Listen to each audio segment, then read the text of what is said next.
chapter 6, we have teaching the language system. Teaching specific aspects of language.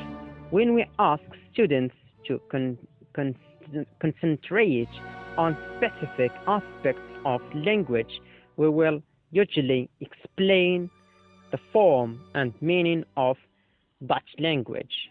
Before asking for students' repetition as part of a controller practice phase of lesson sequence, this explanation, repetition, and practice is a form of what we have called study.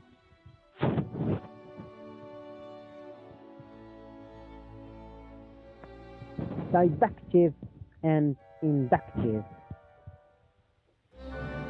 that we can use to introduce students to specific aspects of language. The deductive approach, explain and practice approach. In a deductive approach, students are given explanation or grammar rules, and based on these explanations or rules, they make phrases and sentences using the new language. For example, adopting the deductive approach to teach the present continuous to students. The teacher starts by showing pictures of people doing certain actions, painting a house, touching the roof, touching the grass, etc. He or she then models a sentence about one of the pictures and then draws the student's attention to the grammar of present continuous, to the constructions of the present continuous. Lesson: he is, he is, he is, he is, using adjectives, perhaps fingers or hands coming together to show he and is joined together to make the contracted form. He is, he is, painting, lesson, paint, paint, ing, paint, ing, he is painting the house.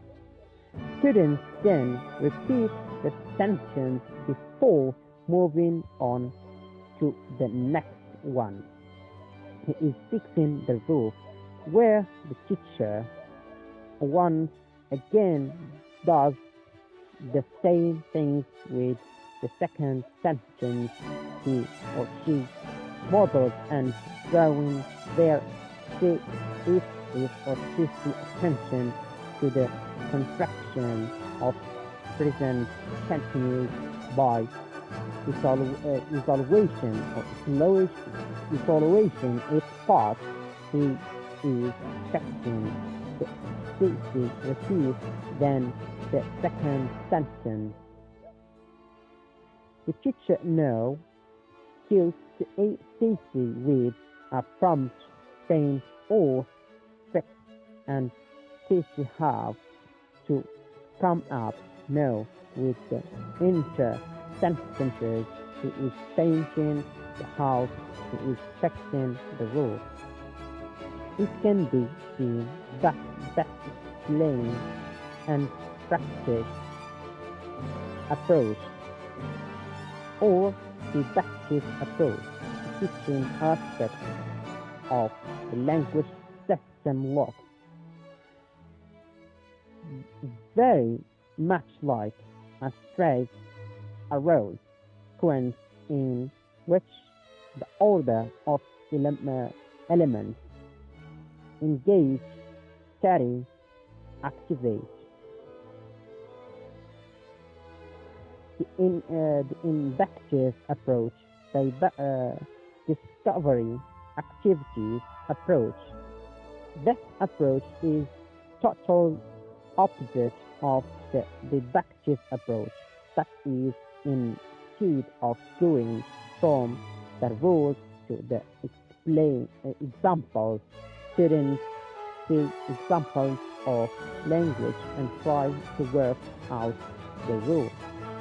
For example, after students have read a text, we might ask them to find examples of different past tenses past tenses and say how and why they are used. This coincides lesson where the elements occur in the sequence engage, activate, study. Discovery activities are the activities where students are asked to do the work rather than being handed everything by their teachers. Many people believe that the language they understand without the discovery procedures is more thoughtfully learned because they had to make some cognitive effort as they uncovered its pattern. Still, there are others who prefer to do explaining meaning. One of the clearest ways of explaining the meaning of something is to show it. If we hold up a book, point to it and say book, its meaning will be one spot clear. For action, we can use meaning.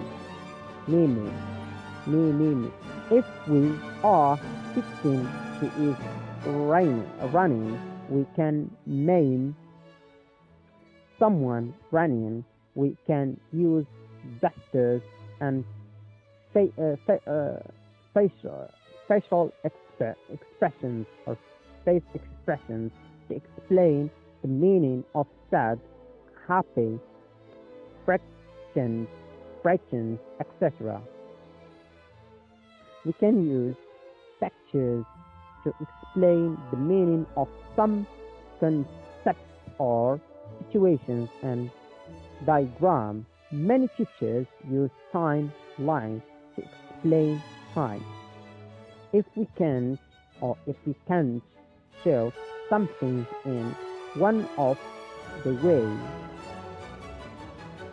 mentioned above, we can describe the meaning of the word. For example, generous person is someone who shares their time and their money possessions with you. Nasty is the opposite of nice. A way of making meaning absolutely clear, of course, is to translate words and phrases. There are sometimes words or phrases that their equivalent in the language or the first language are easily found and others are not, such as some idioms.